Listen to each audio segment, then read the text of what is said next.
Sai Pallavi, I know that you just spoke about rejecting a fairness cream endorsement, and you said that you also felt like different from the rest of the entertainment industry. Do you want to speak about how you came into the entertainment industry and why you felt different coming in? So, hello everybody. Hi.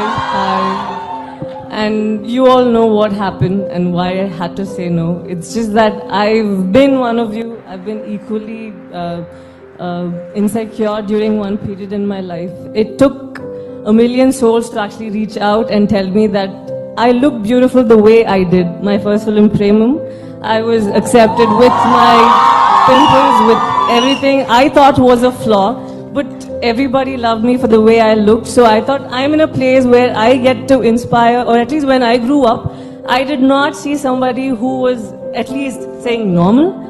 So I felt that if I was going to help another 10 people out there, I consider myself blessed. Firstly, it's just that we grow up seeing a lot of people who have perfect features, perfect body.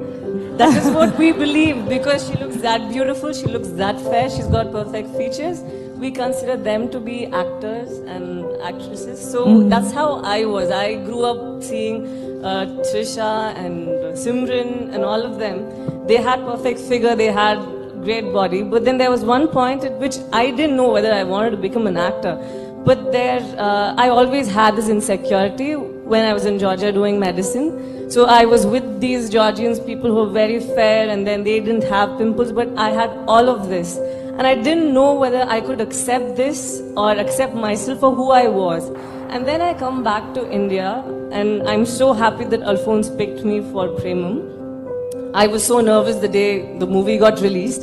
I was wondering, what if people abroad are going to be there teasing me what a Laga is going to say? They're obviously going to say, I don't look like Simran, I don't look like Trisha. So this is going to be bad news for me. And then I ended up seeing tweets after I went back to Georgia. People were actually happy seeing someone in their own skin. And that made me feel so confident about myself. And then I wondered, okay, maybe that is all it is. Maybe if there's somebody up there, a lot of people will feel very happy about how they look. So that is how I felt when I got into the industry.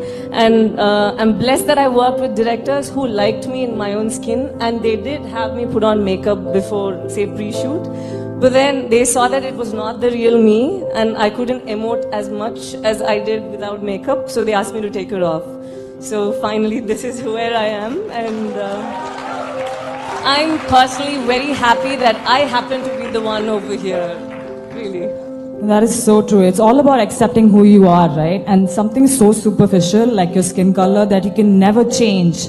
How can you not accept it? And I actually truly believe that melanin is a superpower, and I think everyone in India is blessed with it. We generally look at the whole population and we think that there are a few people who are mocking at people of this color, but honestly speaking, when I was in school and college, I grew up with friends who would look at a girl who had a darker boyfriend and said that, hey, you can actually do better, you're way out of his league. And when you see a guy with a girl who's a little darker, you end up saying, I think there's something else this guy is. What does he see in this girl? So we end up saying such things, and it's just no person who is there trying to make you feel bad. It's just us. We must have at some point of time passed that comment, and right now it's coming back to us. It's just a boomerang. So when we start putting out positive views about how we feel about others instead of pointing. And another thing is social media. Right now, just because you have this curtain of anonymity, you end up writing whatever you want. You just say something when you're not in a very good mood, but the problem is it affects someone else somewhere else. So you have that power to actually create a change. Come on, I just told you that I felt insecure. I didn't see any of you. But come on, few of you from here would have said something sweet about me, right? When the film released. So I believed that and I took it, and that's how I felt good. So I think it's just about, it's nobody else. It's not like the world is trying to bring you down. You were there, and it can even be us. We were there at a very naive period, at a very bad period where we said some wrong things, but it's time we change. We know that it is possible for us to sin, but then it's important for us to consider or respect others' feelings and accept them for who they are. Just look at their character and just fall in love. That is all. Yeah.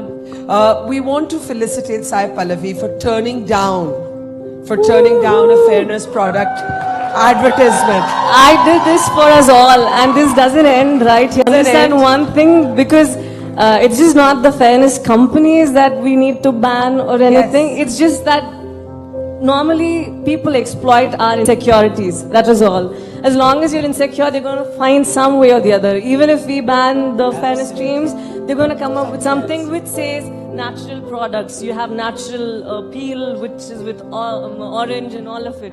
So this is never going to end. As only you should be confident about yourself and love the people around you and give them some appreciation.